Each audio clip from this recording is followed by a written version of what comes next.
Yeah. Okay, so hi again, long time no see. So welcome back, and so today we have one more thing left. So kind of moving away from more academic research-based discussion to actually what is happening on the ground. How do we organize people, how we should not organize people, what works, what doesn't work. And so this is what this panel is for. So no presentations, just actually, stories from the ground, and like what worked, what didn't work, what we should do better, maybe some collaboration activities in the future. And so I'm going to quickly introduce the panel members, and then just kind of like quick ground rules. The floor is open for questions starting from now, because I want to ask less what I want to know. I want you to ask what you want to know, because this whole today and tomorrow is for us to learn more about each other, to learn more what we do, how we can incorporate good practices and avoid bad practices. So yeah, just raise your hands, ask questions, and we have about an hour and a half at least.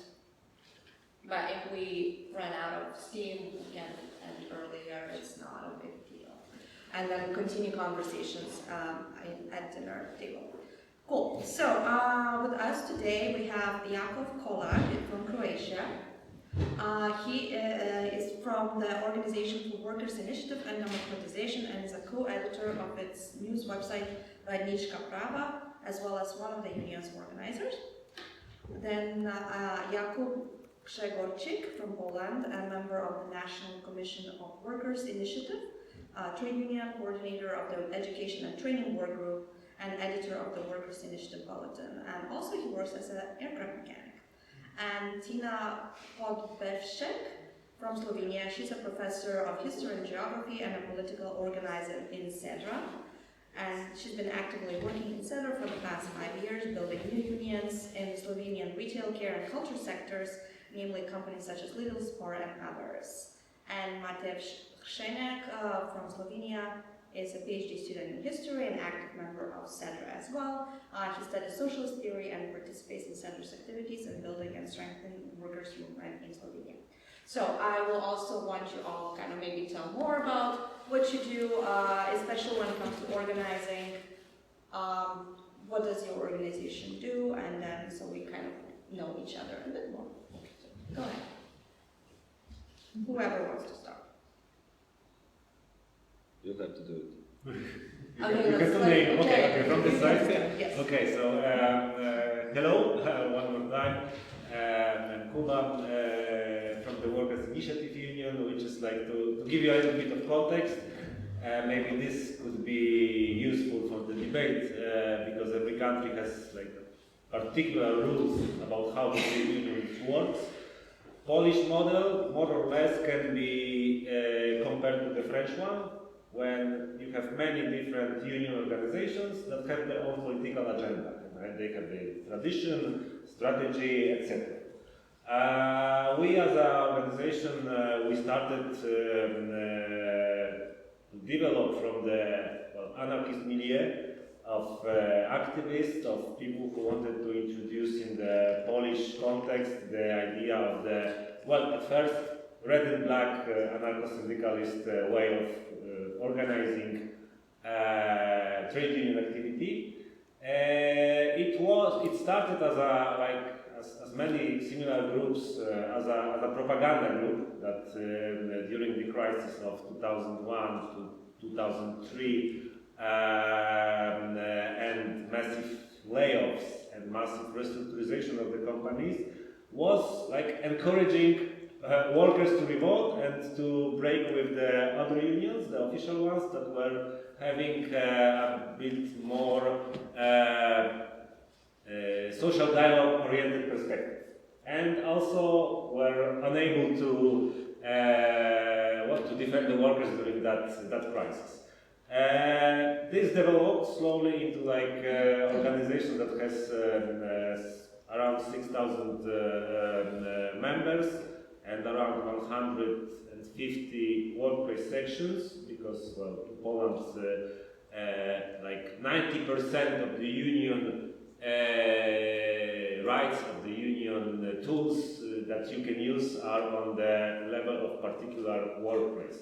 Each company separate. We don't have wide sectoral or national collective bargaining. We have this company level of activity. Okay, this was rather long introduction.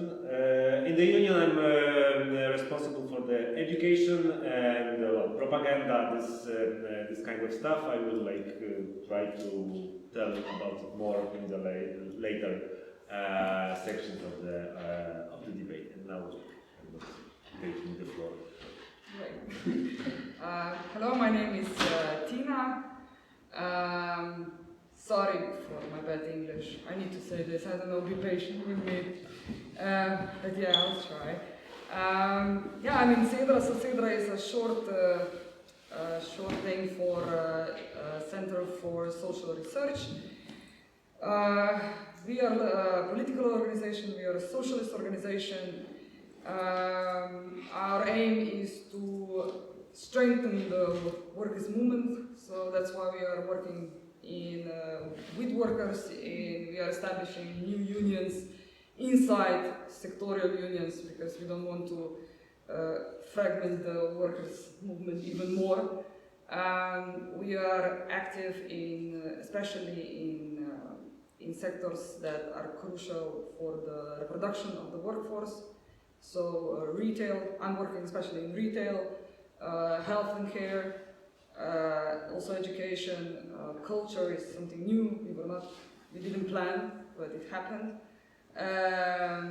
And also with hotels, restaurants, so mostly precarious sector where women especially are working. We are trying to include workers also in our organization. There is 43 of us in our organization, different profiles, academia people, 4 of them, 5 from retail sector. They are already our comrades. There are also some teachers, students, pupils from high school. They're also in our organization, and also people who doesn't have jobs, unemployed. Cedra was established in 2015. Different left members came together. It was like a crisis in Slovenia, and the left party broke, separated.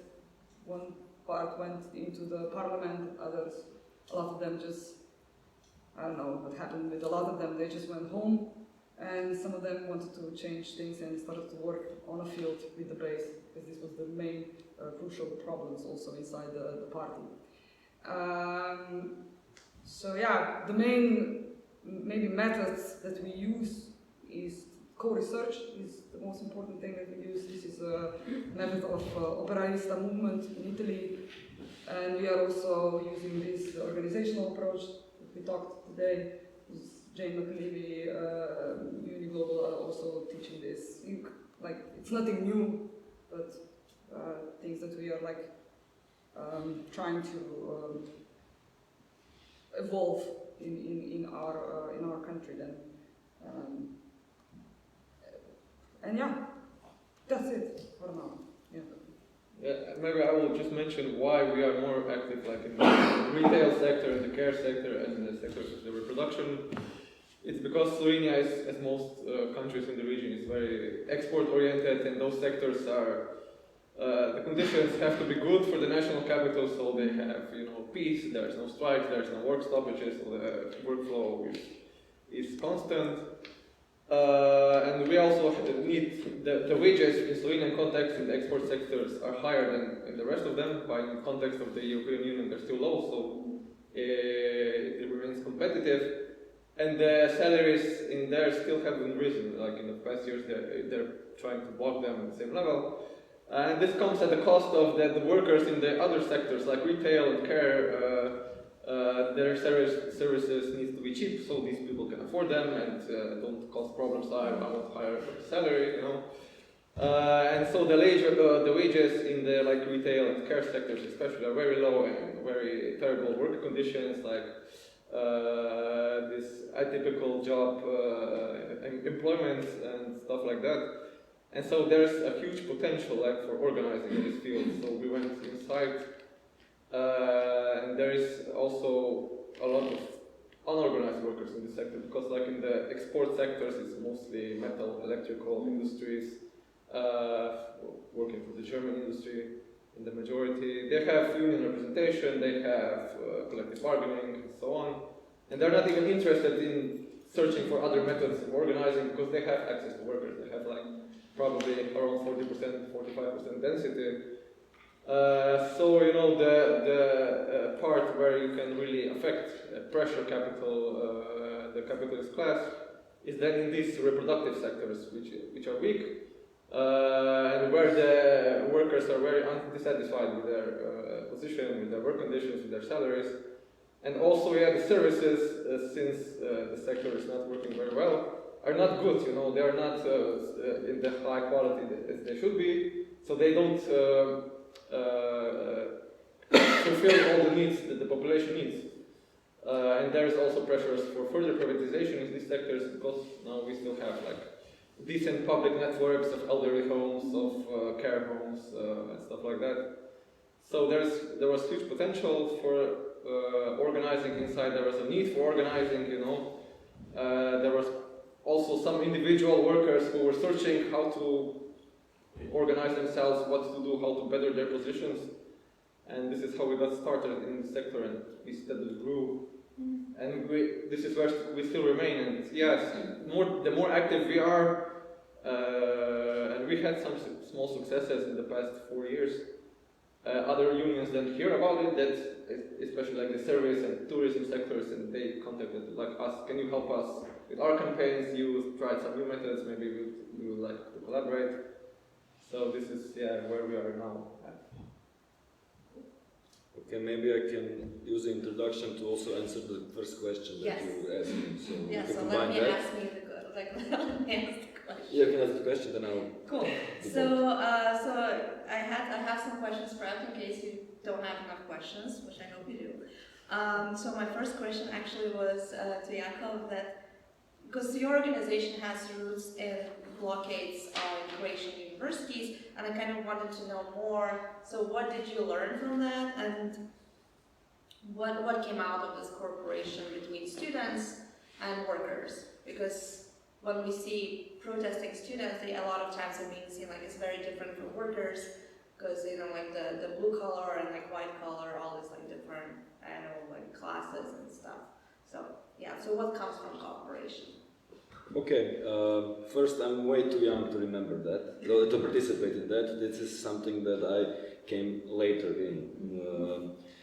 But there's also similarities between my organization that I come from, OVID, and Cedra. There are similarities, but there are also differences, but we work in a similar context and actually started approximately at the same time of our political development or activity.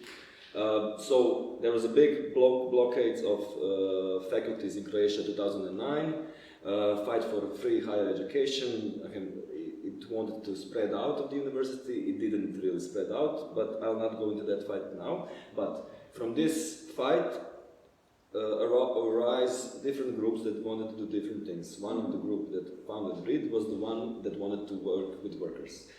Parallel with blockades, there was also crisis, and there was some closing of the factories, and one of these struggle was struggle of workers of textile factory Kamensko, and so these guys from the faculty came. They wanted to do with, help the workers to organize together with workers, and they realized they don't know shit about workers. They don't know, they cannot actually be a use to the workers. They know about some structural currents and how things work, but actually on the ground, what can you offer to these women that are striking? Really, not really much. And then they decided, okay, we need to learn that, we need to get inside of those structures that still exist, and only one who has the resources and knowledge to work with workers are the unions. Even they are bad, blah, blah, blah, it's the unions. So let's find the unions we can work with and try to change the union scene from within. something like that. It actually was also like the old communist strategy of entrism. You use the infrastructure that you don't have. Use and get inside, change the way the unions actually work, and then not take over them by your small organization, but spread this type of political approach inside of the unions, take people with you, and organize in a better way. So, what happened then? So it's here. The idea was, NGO is just a gateway. And we'll create an NGO, it will be just a gateway to the unions, we'll work with them on some projects or whatever way we can find to work with them, and slowly infiltrate them. So, the idea was not realized as it was imagined. The idea was two people in the NGOs find the unions and we'll just roll it. We developed in the real NGO. NGO that now does different things. One of the things that I come from is actually media work. We have this media outlet Workers' Right. I will not go into that, but I will just say its approach is different. Its approach is journalistic and investigative and every topic that we cover, we go to the field, not every, but almost every, we talk to the workers, we let people who we write about to tell us their stories and to be a practical use of workers, that's the idea. But back to the union side. We did have some success. I will mention three different levels of actually cooperation with unions. First was we have some project with them. It lasts for half year or 1 year. Then cooperation falls apart when the project is over. It happened 2 or 3 times. Second way, that's a little bit better. We have a project with the union, we work with the union, and then the union employs one person. But this union swallows this person. Because it's really hard. I mean, you can imagine in your head that you will be like the organizing committee that will now infiltrate the unions and they will influence the unions from within, but the union has its own structure and logic and it can also take you in.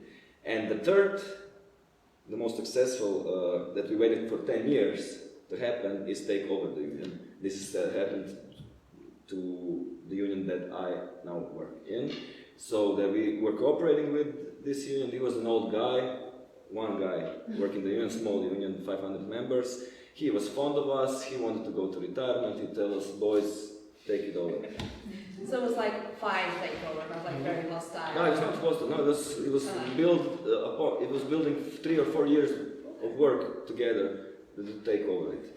And this is where we are now. I just want to mention one thing, also we lost some of the membership in politics. If you maybe heard, in Croatia, this green left liberal party is in power in Zagreb, and some of our cadre went into the politics, now are representative in assemblies, and some of our cadre went to big international union confederations. So from this group of students, something did happen. It developed some political knowledge and connections and infiltrate different participants in different aspects of political life. That's, I think, it. Cool. So we've learned so far also of one strategy, infiltration and taking over. Great. So I want to hear, maybe talk a bit more about, you mentioned in the beginning, like what you were calling propaganda and like the whole media, because you also work in the media part of it. So maybe how do you use propaganda, media, however you want to call it, to reach people, educate them, and how? Great. We'll try to do it. We also have some like inspiration from the operaist tradition, and like the union newspaper is like not only to give a list what happened in the union, but it's, well, at least we are trying to use it as a like a tool of organizing people. Of course, like the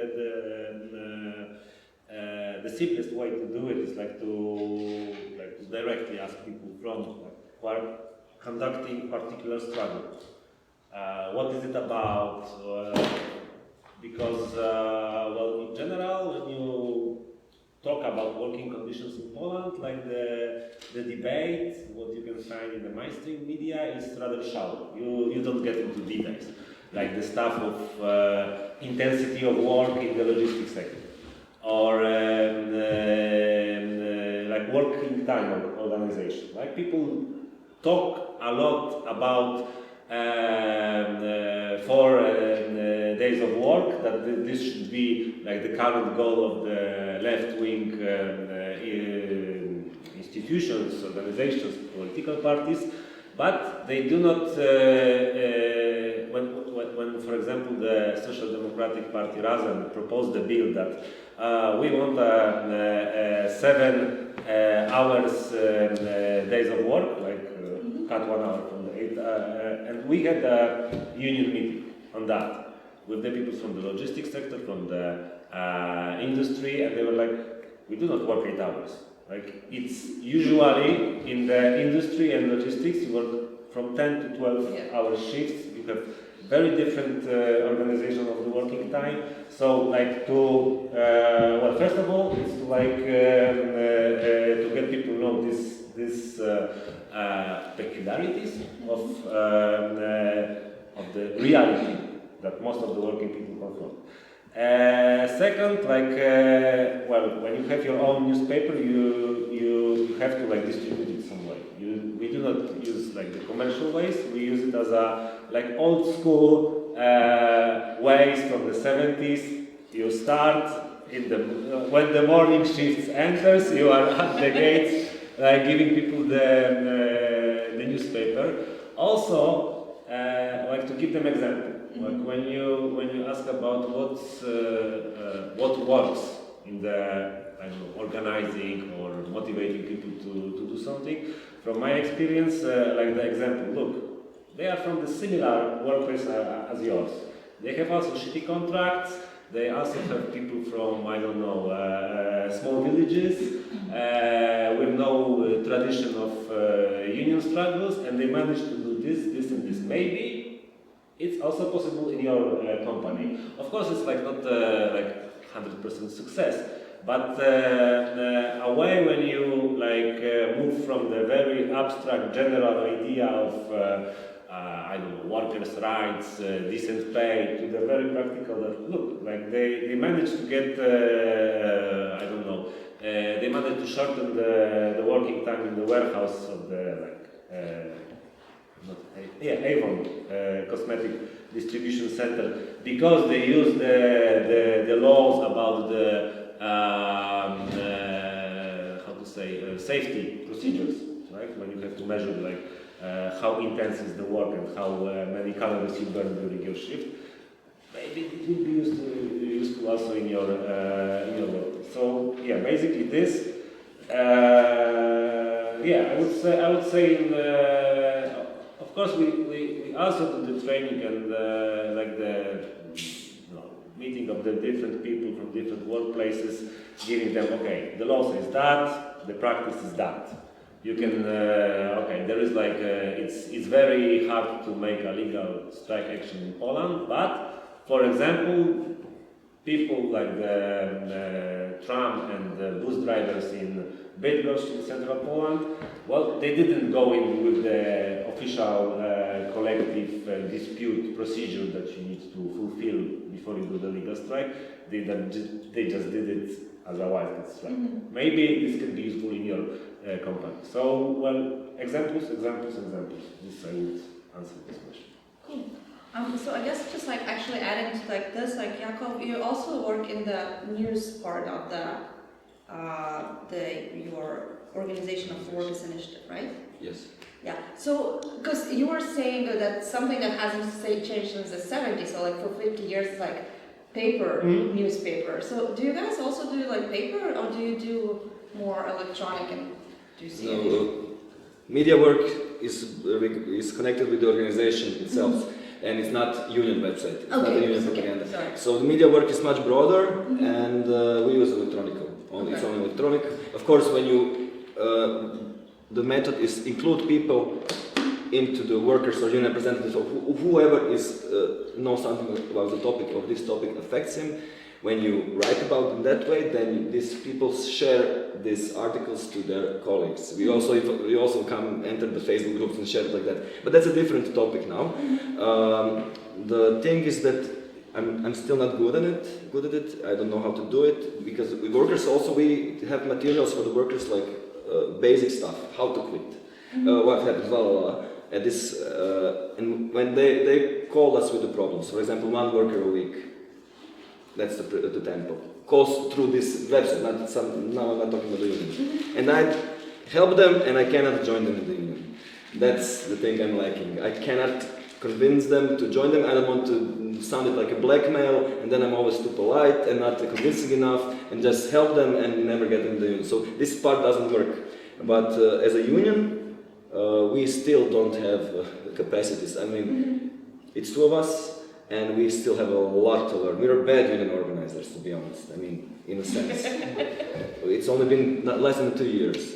We have made many mistakes, didn't have enough courage, and some things we didn't have to learn from anybody. We're learning it by ourselves. It's fucked up because it's material existence of the people you're playing with. Not playing with, but it's a mistake. You're partly responsible because you never lie to them. Yeah. You never lie to them, and you make them understand that it is your common thing. But we use, of course, the leaflets, some type of propaganda we use in front of the factories that we want to organize. That's what we do as a union. But as an organization, we didn't combine media work and union work to go like. So do you have anything to add? Especially you're more like from this like research perspective and like what works with this? Yeah, we are the most lacking probably in this department of propaganda and spreading like a political message or whatever, because we don't really have capacity to have somebody or a group just to work on this, because if you really want to do it good, you need a lot of resources, a lot of time, a lot of dedication, which we don't have. So currently we have a website where we publish some responses, our articles, and we have like a newsletter where we send some of our texts that we prepare. But this was restarted this year because for 2 years now we didn't do any of this work. We also don't have any social media accounts, Facebook, Instagram, or anything like that. But now that we are in contact with more and more workers, we're starting to think about this aspect too, that it would be important to have some, at least social media presence, that people can find us somewhere, because we're difficult to find. I mean, from this perspective, what is this organization, what do they do? Yeah. It's just, okay, we have the website, but that's basically it. Yeah. I just want to add, this is from organization, from point of our organization, but we have Facebook pages of the unions that we managed to establish. Like we have 7 unions now. We are working with 1,000 workers. 24 days, like 24 hours a day. We have different communication channels, and propaganda is going on all the time. And I think this is even more effective for now. It was really effective because we have like committees, 7 committees that are working now for 2 years, 3 years, and they are strengthening even every day. So I think this is really good in that way. And we are now thinking, if there would be like a newspaper, because now we have a base to which we can give the information that we are gaining from them. So now it's like our team just started now the first newspaper that will come out about the issues, the same issues that they are having in retail, in education, and also in retirement homes, for example. So this is, so in our organization is now in a situation of reorganization. So the most important department is working with the base, so working with the workers, because a lot of left organizations have problems with that, because everyone can do propaganda, I think. A lot of organizations are already doing it. So, but not a lot of them works with workers. So that's why this is the most important for us. This is the heart of our organization. And then we have 3 departments for propaganda, education, and socialist integration. And the third is research and analyzing. And these 3 departments are like strong if the heart, the base is strong. So it depends how many resources we have, and we are like this. So that's the system. Maybe we lacked in the first question, like how Cedra got started with its work, even because we were members of the left party, and all of the effort at one point started to go, we are in parliament, we'll go to elections, and it was a left party, but it didn't do anything to build its base. You know, like we have workers because we say good things about minimum wage, about, you know, we are socialist, democratic socialists, but they didn't even really go to the field to meet up with people, to build even local committees or stuff like that. Yeah. So this initiative, where Cedra comes from, started already inside this left party, and when it split up, this continues in a separate way. Yeah. Any questions from the audience at this point? Yes. Because at this time you talk about your political background, I wonder if, as organizations, do you think about some broader political agenda than just making working conditions in one workplace better, and how do you communicate that and discuss with the workers?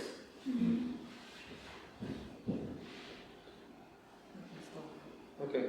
Yeah, we don't come to some company or, you know, to people waving a red flag and saying, oh, we are socialists, whatever.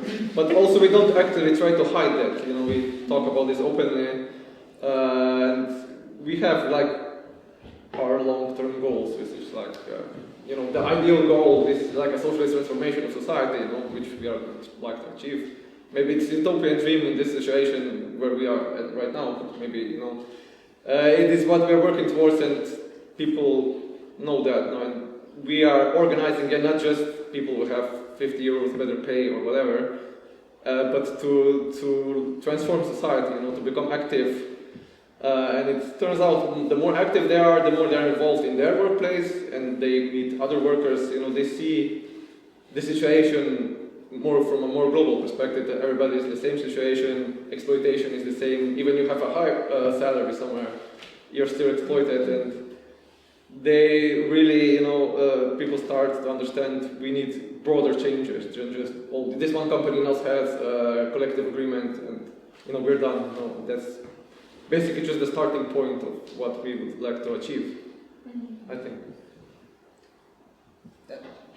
Maybe I think that this political education is coming through economic fight. So you need to grab this, because I think this is really important when the workers realize that they have the same interests and they need to collaborate and work together, and so who is the enemy and things like that. So from this is the most important, and if you're there and if you know how to strengthen it with this organizing approaches, that we know the methods, this is the one way, and also this co-research method that we have, you know, it's a politically motivated conversation that you have with the workers who are like, you can see that they are really progressive, or they are becoming progressive because of this economical fight. And you talk with them, and for example, we have now this feminist co-research. It's about the situation that happened because we had like really strong campaign in one of the retail company, Tush, and they realized, okay, when we come together, we connect, things can happen, and these things are good for us, not for the company. And this was one part of the questionnaire that we talked about, how they are working and things like that. And the second part was about things that are happening at home, and if these things are connected, about their households work and things, and if the services are important, because in Slovenia we still have quite strong public services, but it's getting worse and worse, of course. And now at the end of this research is that we establish a committee for common good. And now they are talking workers, we have 12 of them that are really strong, how to build a common front for public quality services, about retirement homes, because they are having their own families. They are asking themselves now, what will happen with these parents, our parents, because we can't afford it. And also talking about kindergartens. So this happened because we really worked with them, and there was this big fight, and so that's how we politicize them. And now they're really talking about broader political questions, and also about feminism. And these are like retail workers who they didn't have this education, like they didn't went to faculties, for example. Mm-hmm. So this is for one of the examples. Cool. And just to continue our discussion, so Tina, you were mentioning, like right now and before, talking about community building, talking about communicating with workers. So what do you mean by that? So how does community building happen? Like you mentioned talking about different political issues, that it's important for folks, so kind of mobilizing on like very kind of everyday specific things, or what else? Like what else happens? How do you build communities? I think that I think it's really important to have strategy. Mm-hmm. If you're just going around and talking about all the problems that we have, then it's just like every day happening, like in the bars. You can do all the time, like with the people that are thinking the same as you, and you feel quite well.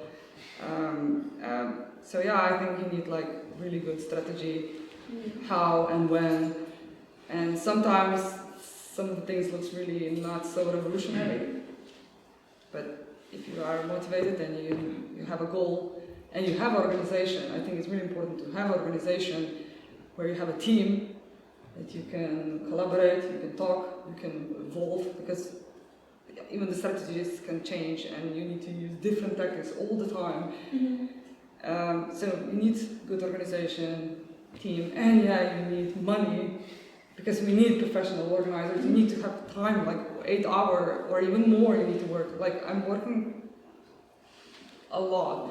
And that's the only way if you want to change something. So that's how, for example, and also I think it's really important to have this education, like you need to understand the class relations, industrial relations. You need to have like what we heard before, like this is really important knowledge when you are writing a strategy. Mm-hmm. And then I think if you want to be successful, like in making community of these workers that they are working together, you need to be like organizer 24 hours. You need to like communicate with everyone and get contacts. Like even if you don't think like, okay, we will not organize nurses now, but if you're talking with a nurse, this is a moment that you need to like take time and talk and get contact and just make this really strong network of workers. And when there's big actions or fronts or things like that, then you can organize, or you are organizing all the time, but for mobilizing at some situation, this is really important. I don't know if I answered. Anything to add? Like anyone else wants to share their experience? On that question. Yeah. How do you build community as a union? I guess the other, like how?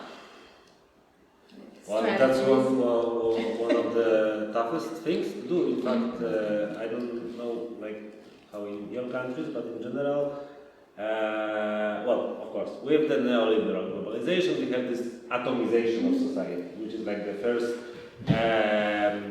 obstacle for you to, when you want to build a community. That people, when this applies to white collars and also blue collars, they usually prefer individual strategies of dealing with the problems in the workplace. So they, and in Poland this is the burden of the old socialist times, they tend to see a union as something that will provide a service. I have a problem with my supervisor, you are in the union, what can you do about it? This like this attitude. Well, what you can try to do with that, I think, it's like try to maybe a little bit shift the attention that this is not a problem with the bad supervisor, but maybe some structural thing that is affecting not only you, but maybe like your department, your sector, your profession, your company. Second, the problem. When we keep with the problems, it's the especially in Poland, like the professional egoism. I am a nurse, and this is very different from the I don't know, the lady that is cleaning the hospital.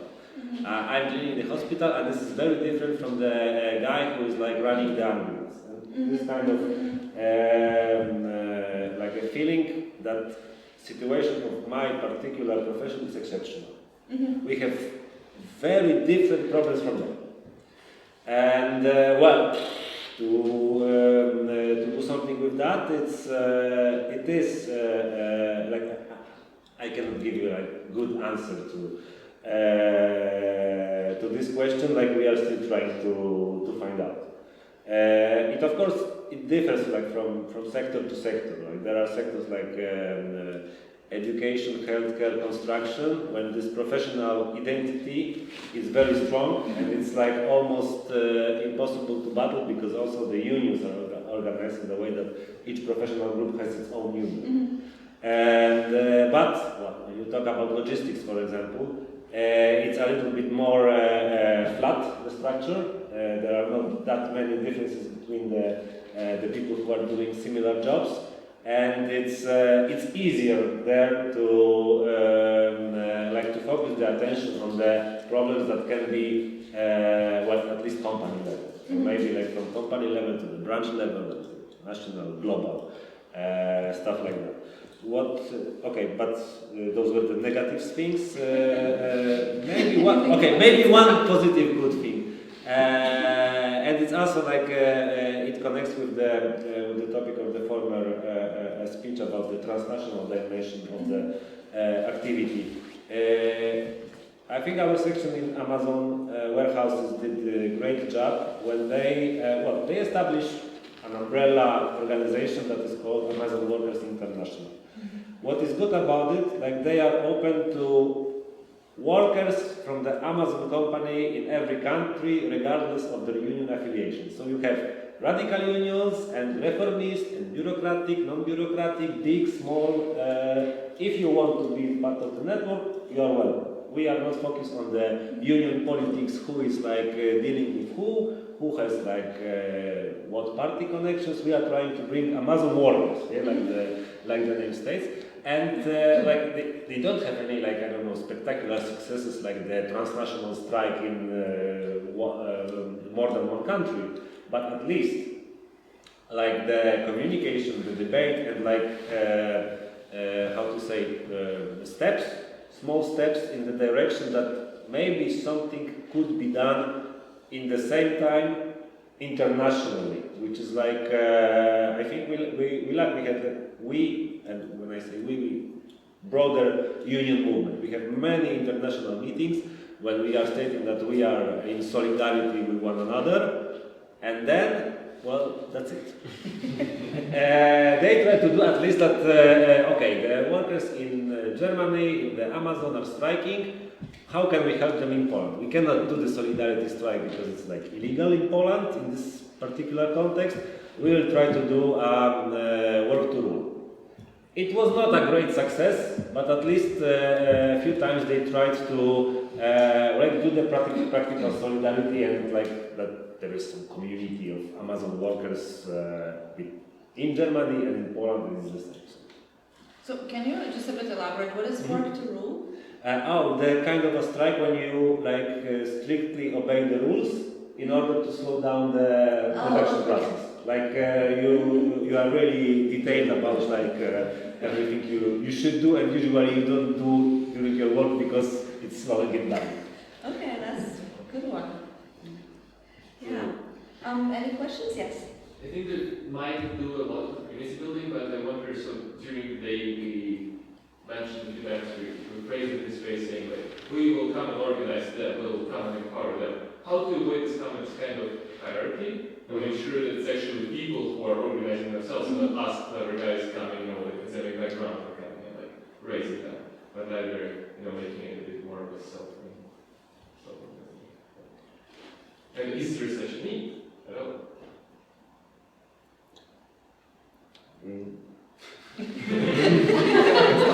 Start. It's a really important question. It's exactly what we have to avoid, because you come from a position of power and knowledge and say, I will tell you how you need to work. It's not gonna work, That's why we employed or implemented this co-research method, where you come not as this authority to the workers or to the workplaces, but you come like as a more comradely approach, where you talk about the problems. You ask them questions, because actually you do not know anything about some global theoretical structural things, but you don't know the specifics of the company or the sector, and the workers who actually work in there know everything. So you just have like a conversation, or we have like an interview where you debate about how's your work position, what are the problems at your workplace, how could you solve them, what are the issues that affect the most people in your, who is the most rebellious or the loudest of your coworkers, and you find organizer this way, and this is also, then we built like, we contact a few of these people, like contacting them is a process, you always, sometimes you get some information that there's something happening in this company and they are trying to organize, but they don't really know how, something like that. Or you ask, your parents, your friends, your union colleagues, if they know somebody from somewhere, how to even start somewhere where there is no organization. Then we try to build committees in the workplace, in the company. And then the committee basically starts doing the organizing things, starts talking with their co-workers, starts informing the management about the problems they agree on, which are the most important. And this is like a more organic approach, and at the same time we also then try the most active workers, the most motivated, to include them in our organization, like in Cedra, so that they don't just stay at the level of their company and their like self-interest maybe, but they see also, everything is the same everywhere. Maybe I am from retail, but I am also interested that public kindergartens remain public and high quality. I will also dedicate my time maybe to become organizer or activist even there, but for retail workers it's especially difficult because their job is really exhausting, very high workload, so mostly they don't have enough time, it's very a big step for them to organize in their own environment, and going elsewhere is difficult, but some are prepared to put in the time and the effort, because they see that is the only way that things will get better for, not just for them, but for the whole society, We are fighting for a lot, for free time. In 2020 we won the campaign in retail, and for now all the shops in Slovenia on Sundays are closed. And in Slovenia it was like a left-wing movement, or? It was a broad movement. It happened, it was like really, it was a perfect situation because Corona, so it was a bad thing, but Corona happened and the people realized, okay, it's not a problem if shops are closed or if you're going like every... You can function one day without open shop. So this was a good thing, and also, we started to really organize people in leader workers, and we pushed out with the sectorial union in retail, and we started to make this whole campaign, and we went all around the shops with the petition, and we also collaborated with this left party that is inside the parliament, so it was a collaboration on that thing, and it was really strong pressure from public and from the workers and inside it the was parliament. the ban on commerce in Sundays was an effect of the law or collective law? Yeah. So Yeah. why I'm asking, because we had the similar situation in Poland, but the difference was that this was the campaign that was done by the Solidarity Union, the main one, with a strong alliance with the ruling Conservative Party. And for at least part of the left, it's like hot topic whether supermarkets on Sundays should be open or closed. And there are many analyses about how this is reinforcing right wing and the church, or maybe we should pay people more for working on Sundays. And this is like interesting because we had like very different, at least for some part of the left, it was not perceived a class struggle that should be supported, but a sneaky move from the right wing that was doing something against society. Yeah, in Slovenia it was similar, but it was the other way around. Because part of the conservatives also supported closing, because they said family time is important, and of course people were able more to go to church, maybe when they're at home. But we said okay, they're supportive, good. So, I mean, that's not a bad thing, I guess. Jakub also. Yeah, continue on the topic. I have other. I just want to say that we put it out. It was really important to put out also this socialist line that our workers were telling in this in a parliament, and also they talked in this media conferences. That before that, there was only general secretary and some syndicate bureaucrat person there, but then the workers were talking, and they put it out like this free time that they need to work for the union, to be politically active. So this was really important, and about that how important is the fight for minimum wage, because you can't decide like I want to have free time or I will work if you don't have enough money. Yeah. So this was really important for them. So we need to, as a workers, as a class, fight together for free time, and especially that we have material conditions to have a free time. To have a choice. To have a choice, and so this was something that we put it out. And maybe just another detail, I'm sorry, rambling on, but we had like a referendum 20 years ago already about this question, and it was not binding referendum, but majority of people decided, stores should be closed on Sundays. But the government never tried to implement it. So after 20 years, it also became this whole thing again. Good. I would like to return to the question of educating and not being vanguard or presented. I just want to add, maybe the methods are similar. We are from the same school of definitely listening to people. That's the first thing. They don't come with conceptualized thing. Okay, we need to do that, and then you just internalize this person. No, you forget this. I mean, you would just be getting this. But I wanted to say with education, we are trying to politicize them. We took over the union that dissolved, so we only organized 1 or 2 new branches. But we tried to work with them and then invite some of them to our political school, teach them about feminism, about class history. It actually does not work, at least for us, so much. We get only the ones who are already inside. Maybe you get few of them, but it's really the politicizing. You cannot rely on that method of politicizing for us. The other one is so much more important, is to be with them, talk with them, and actually create a community.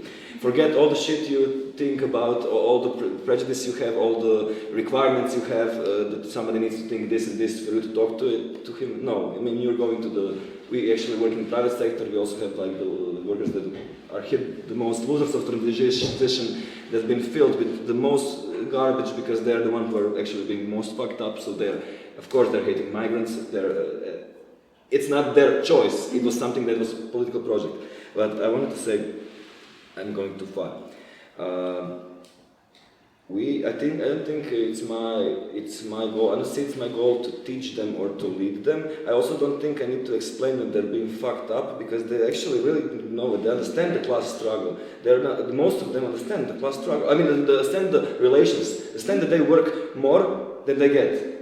They understand that somebody is getting money out of it. What is my goal is to present and that there is another option viable, and that instead of just be silent or trying to make individual deal with the boss, my goal is to open the space and horizon, and of course provide support, be also efficient and concrete, agile, but open the horizon that the collective action is viable. And that's when that space is open, and when they enter this space, that's the most political transformation you can ever get. No fucking election can ever do that. That's how I see it. I do. From listening to you, I started thinking about, there is this one big difference between, for example, a social movement and a trade union, in the sense that the social movement brings together people with similar kinds of values, and the workplace is somewhere like where these kind of political opinions can go into very different directions. And now, since the context of leftist politics, you come from leftist context, and I just started wondering what makes out the leftist trade union. Is it the method? Is it some kind of approach? Is it the political opinions of the leadership of the trade union? There was also somebody was referring to these kind of different types of trade unions that exist, some more reformist, some more leftist. Like, what is this leftist trade union, or what constitutes it? So, well, I would say, and I want to believe that it's the method of doing things. Maybe not that much the colors or the what leadership thinks or things like that, but the way we are doing things. Of course, it's not. I cannot say that we are every time acting 100% according to this model. It's like, union should be democratic and involve as many people as possible in the decision process.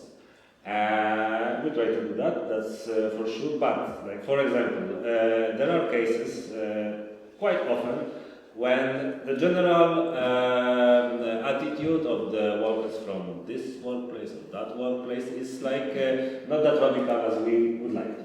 So, well, first of all, we need to accept that, and also accept that the effect of the democratic process will be that we won't be as radical and as pro-strike as we would like to. Second is this is the first thing about this democracy. Second is like sometimes it is it's a dual thing. Like, okay, asking people what they think, what they prefer, what we want, and sometimes like the effect won't be very. We won't be very happy with the effect. Like, we won't get. This is the case of now, a resolution about the solidarity with the Palestinian struggle against Israeli aggression, because people tend to view this conflict in a very different ways, and not always supportive of the, anti-colonial view that I would like to propose to them. And second, also, like, you have to also have some, there is like something that have to be outside of the method, like the vision, like why are you doing union activity? Not only because of like I want to earn more, work less, but also to transform society in a way. And this I would add also from our practice, like we try, and this is more declaration than reality, to connect workplace struggle with the social struggle. So far, it is done by the people who are from the leftist movements, who are members of the union, and in the same time they are doing, for example, tenant struggle. Yeah, the struggle against evictions or for the public housing, this kind of thing. So it's like, it's not very, rooted in the struggles that is done by this workplace section or that workplace section. I think it's better with the feminism in our union. Like first of all, there is like coordination process of the women union activists talking about like not only about the problems of the feminized branches of the industry, but also about like general problems that women face in the society. So this is like I think this is the Women's Social Congress, the one that you were participating, is the like quite good way of doing left-wing unionism with, well, it started with this, like, base bread and butter stuff, like overworked, underpaid, discriminated, like earning less than in the male sectors. But then I think like there is some kind of broader political perspective that starts to at least develop from this kind of activity. Anything to add? We agree. Sweet. More questions? Here we go. Yeah, so as this one famous leftist guy told that the strikes in his school for the workers, what are, I mean, I know about Poland, it's quite similar, I think it's here, but did you have experience with strike procedures and what are they in your countries? I don't know if you are aware of our kind of legal context, that it's very highly bureaucratized, there are so many demands that you need to fulfill before you go into strike, so it can last if the employer wants to go to court to say that you did not do this rule and this, it can last up to 2 years, for legal strikes. Is it something possible in your country as well? Are the strikes possible like a sympathy strikes? Or maybe maybe the law and the practice is so different that nobody cares about the law. I don't know. You can explain it. In Croatia, there is no political strike is not allowed. So you cannot, for example, the representative unions are talking with the government about changing the labor law, but they're not veto actors. They cannot strike about it. They can do not anything about it legally. They can maybe you heard a lot of referendums were in Croatia. That's because the referendum is the way you can actually influence legal procedures, lawmaking process. If you collect 400,000 signatures in 2 weeks on a population of 4 million. So the only ones who can do that are actually unions, and we did it. Last time we stopped the pension reform, we collected 750,000 signatures, but this is like a huge project, you have to have money for it. And a lot of crazy volunteers and idealists. So you cannot strike on that level, in that sense. We actually copied the German law and make it even worse. You can only strike if there is no paychecks giving to you. You can strike for the paycheck, or you can strike if there is a stallment in collective bargaining process. So the employer must sit on the table. If you have if you're a representative union in a company, you engage in collective bargaining procedure. Employer needs to sit down, but he doesn't have to sign anything. And then you negotiate, and then if it's not in a goodwill negotiation, then you can first go to the mediation process, and then if mediation process is over, then you can strike. So it's a complicated legal procedure, and what they have been doing to us, we have two active collective, two really active. They stalled it, and at the moment we were really close to or strike a deal. They fired our workers. They fucked us up, actually. They fired the people who were. They scared the people because they are actually were focusing on power. They'll pay some fine of 5,000 to 10,000 euros because we sue them, but they don't care. They gave up 1 million euro collective agreement for 10,000 euro and few bad mouth in the press. So strike in that sense can happen, but it's a long way to get to that. And of course, employers other tactics, and we were not strong enough. The second thing is there is a wildcat strikes. That actually, I see myself as the person that's on opposite side of workers, because they came to me and say, let's strike, and I said, no, we have to first start the procedure of collective agreement. For fuck's sake, then I ask myself, what are you doing? Exactly. What are you doing? And because there has been in the January wildcat strike in Zagreb garbage company, they succeeded. They stopped working, they succeeded. In 5 days they get everything what they wanted. With 30 unions being inside that, somebody was smart. In Rijeka, the third biggest city, they did the same thing. And in Varaždin, where I work with the garbage people, we've been negotiating for 2 years. okay, we'll sign it in 5 days, but it will not be perfect. It would be better if we do a wildcat strike. Yeah, in Slovenia, I don't know if this is a general rule. I didn't read that many like constitutions of countries, but already written in the constitution the right to strike, the right to union organizing. But this is of course only on paper, you know. In reality, it's a lot of union bust attempts, pressures, people getting fired for trying to organize.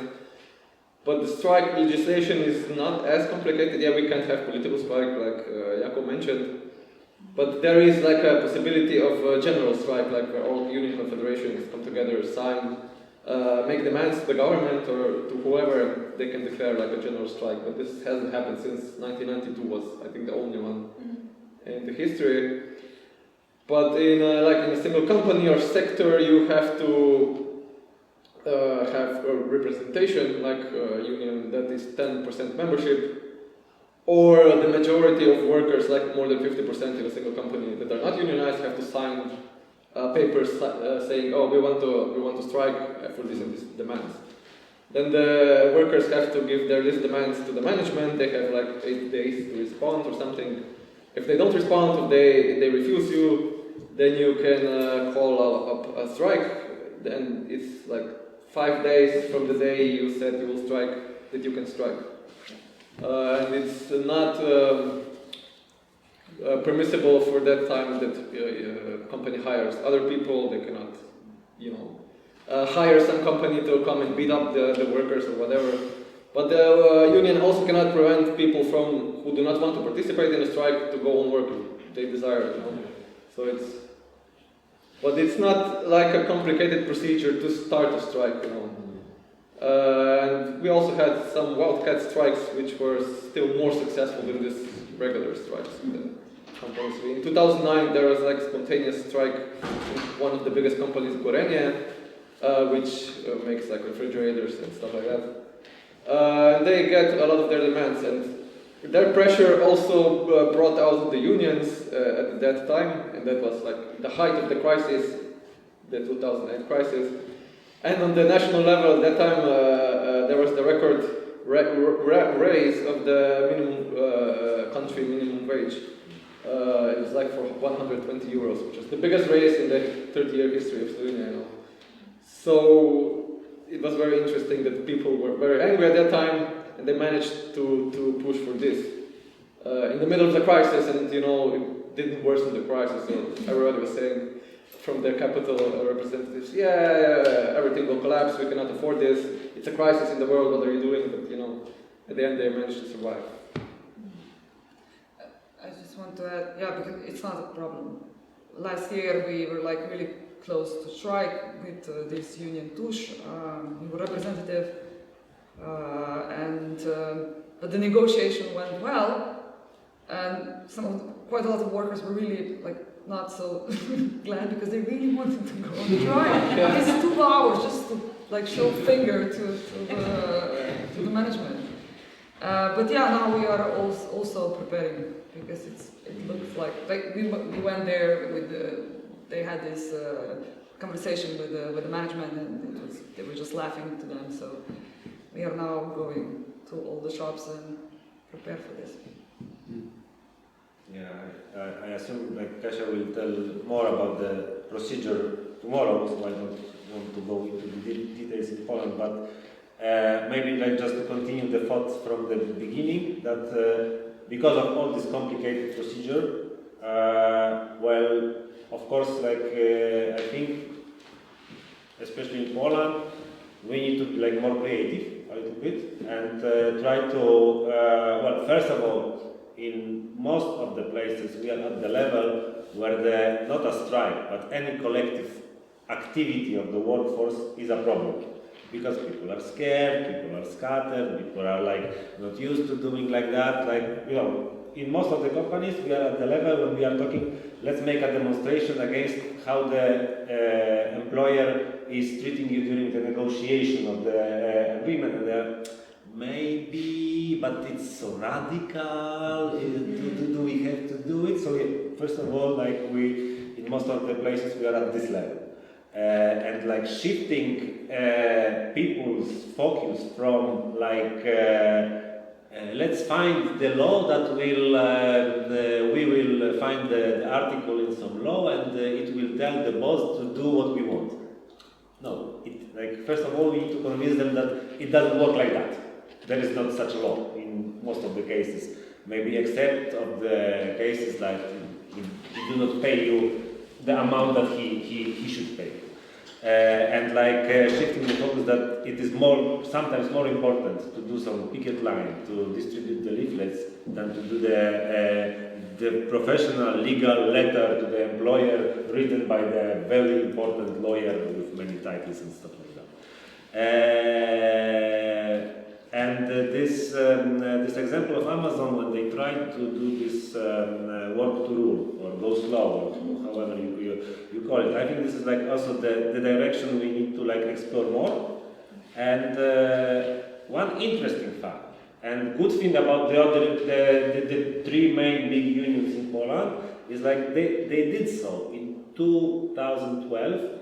They used in strike law in Poland. You have the possibility to make a solidarity strike for half of a day, but only with the people who are legally prohibited to strike. For example, in the court, workers in the court, or workers in the ministry, or in the police, stuff like that. And they did it on the regional level, they said, okay, in the Silesia very industrial region, we will do solidarity strike with the workers from the courts, I think. Because they are struggling for the better wages and we have the possibility to do a solidarity strike. And they managed to do regional general strike, which is something in Poland that happened last time in 1992 or 3, something like that. Unfortunately, this was the only case that I remember when the unions were so creative and okay, let's use the law in a way that they do not expect us to do. And so this is good exception and thing that should be developed and studied more. I just want to add that, in Slovenia it's really easy to strike, and a lot of unions are always saying we will go on strike, but it never happens because the problem is this is just you have an institutional power, but they don't have organizational power, so they have just members on the paper, and this is the big problem. So that's why we are doing differently now. But I think it's still good because unions say the same thing here, but you cannot do it even legally. Yeah. And then I think that even if the employers have more fear that people will go on strike, it might help just to negotiate. The strike itself is not the goal, people cannot strike all their life, but it's you have this power. So, but do you think it's somehow connected to Yugoslavia, this kind of workers' self-democratic thing, that there is some tradition? But I mean, it was also in Croatia, we had the wars there, this was more radical transition. I think it is it's connected with the transition that we had in Slovenia. It was different. We were we had really good. It didn't happen so bad because of the strikes. Because we had really good organized workers. And maybe you can add more. Yeah, the workers were very empowered through this system of self-management in Yugoslavia, and they were how do you say why? They were used to having power, having the bosses have to listen to them, because they voted in the bosses in the 70s or 80s, and in the 90s when a transition occurred, it was not such a shock therapy as in many other Eastern European countries, and we also didn't have a major war like Croatia or in Bosnia, and also the conservative forces who made the first government only were there for 2 years, and then the reformed communists were actually the liberals, then and social democrats came into government, and they put the laws, or they were forced by the workers to not change the laws in such a direction that they would curb striking laws or rights to strike and stuff like that, or organization. And I think the 1992 general strike, which lasted 1 or 2 days, like 500,000 people did strike. They cut off the power, roads were blocked, public transport, everything stood.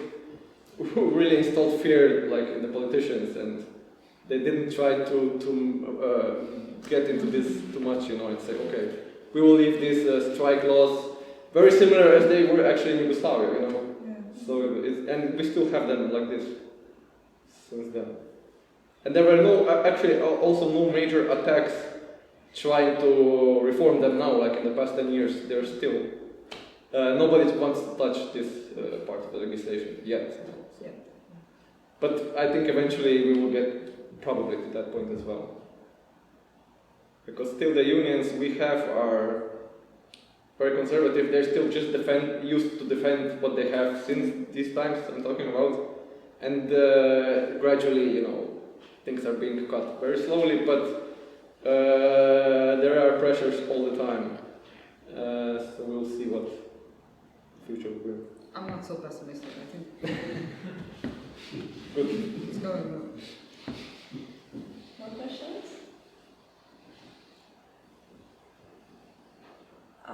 Okay, so I have one more kind of like really last question and then we'll just wrap it up. So maybe you could share some of the strategies that you would use or you have used or you know that works or maybe you know that definitely doesn't work for like long-term and a short-term organizing. Because there's one thing when you need to like really make this like 500,000 people strike or like 500 people strike, when you need people just to mobilize to do one thing for like 2 days or 2 weeks. And the other thing is when you want to have these like sustainable union with not just the same people who will burn out eventually. Like, so what are your to-go tactics that have been tried at work or not to-go tactics that you also have tried that doesn't work? And maybe one failure. Oh, I will start with that and then how we change it. Maybe okay. Martina will Fantastic. elaborate even more. And that was before I joined Cedra actually. There was one electronic company in Dolenska region, and it started hiring a lot of agency workers, and a lot of them were women. They were higher educated but couldn't find a job, and they had to go work back home to their region and to this company who was hiring workers. And the union there was really bad. It was, you know, the president was good friends with the director of the company, and nothing ever happened. So this young group of people, and one of them was a member of Cedra at the time, and there was close collaboration going on. He became a candidate for new president of the union. They managed to take it over, you know.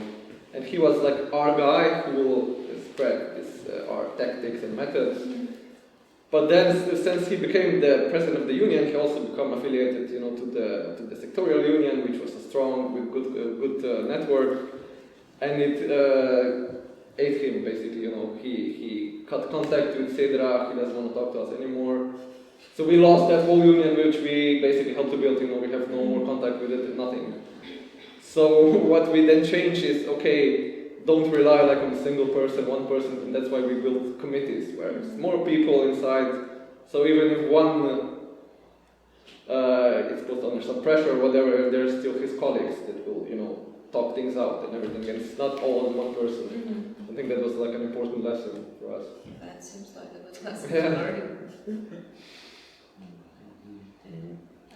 I mean, we've been organizing for less than 2 years, so I cannot really talk to you about the long-term perspectives, but what I can tell Like you... short term or like... Yeah, but I mean, you asked how do you get people involved in the union, not be passive members?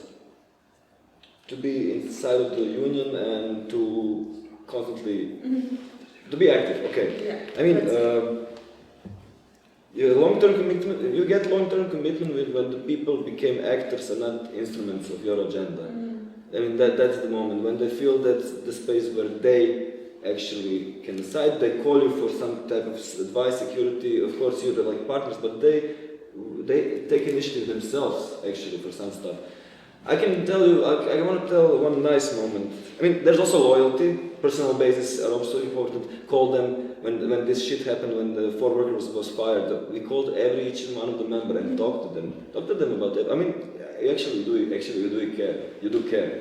So you don't have to perform anything. You just call the people because you're actually interested how they feel. They know that. They don't forget that's when I came out of this role.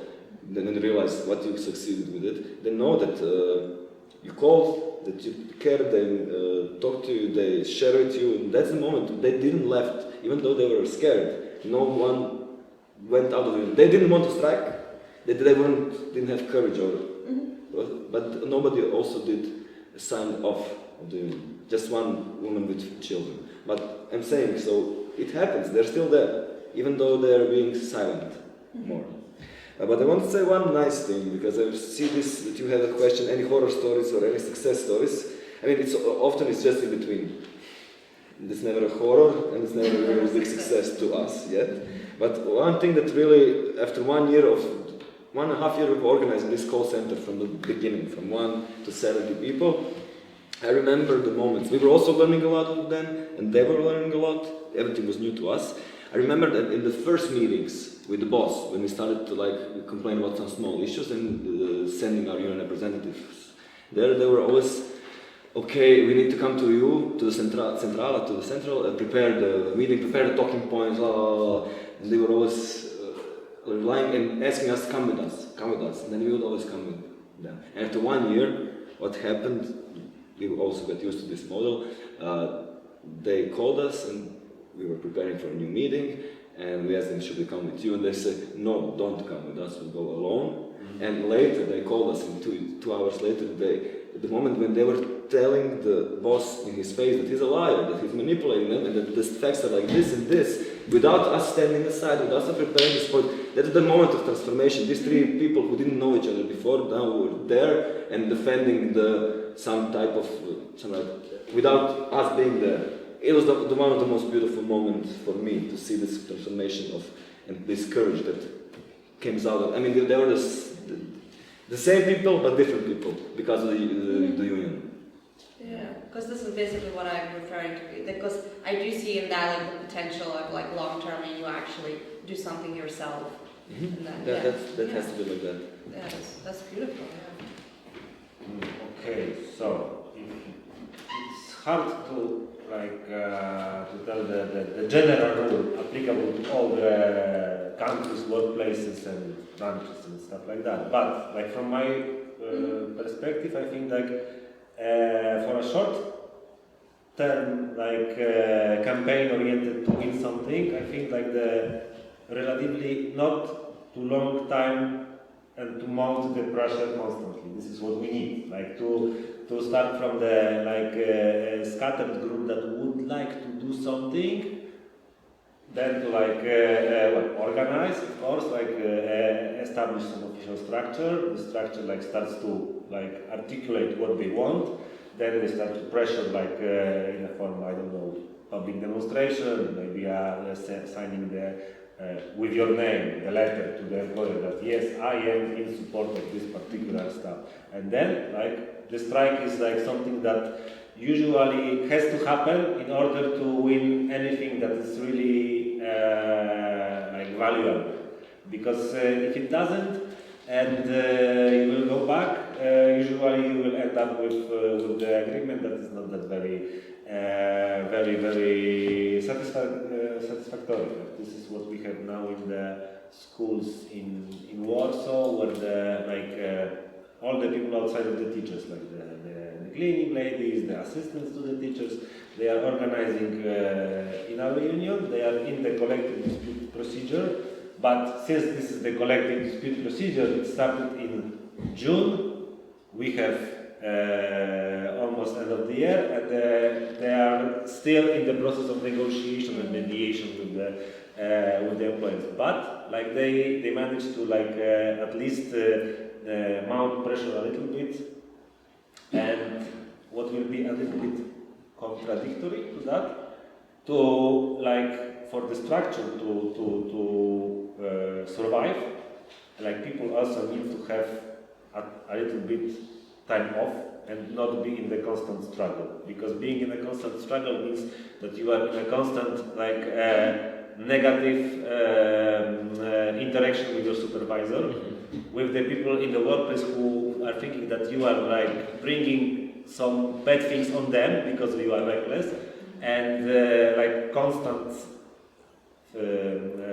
psychological pressure on you, like you cannot function in that way without any break. So unfortunately, this is bad for the, I don't know, logic of the conflict and winning the struggle, but you need to like admit that there will be some time that there will be nothing happen and people will just rest.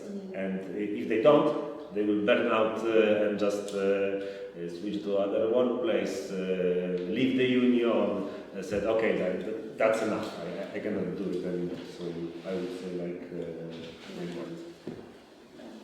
Cool. Thank you. Well, we are really nearing the end of our official discussion, so I want to all like give a big round of applause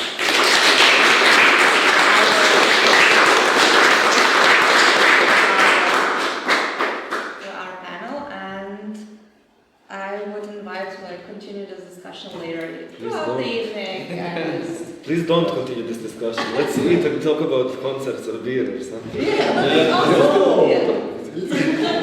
Please continue if you feel like continuing the discussion. this is not the time for the relax, like this is the time to serious. It's more about politics.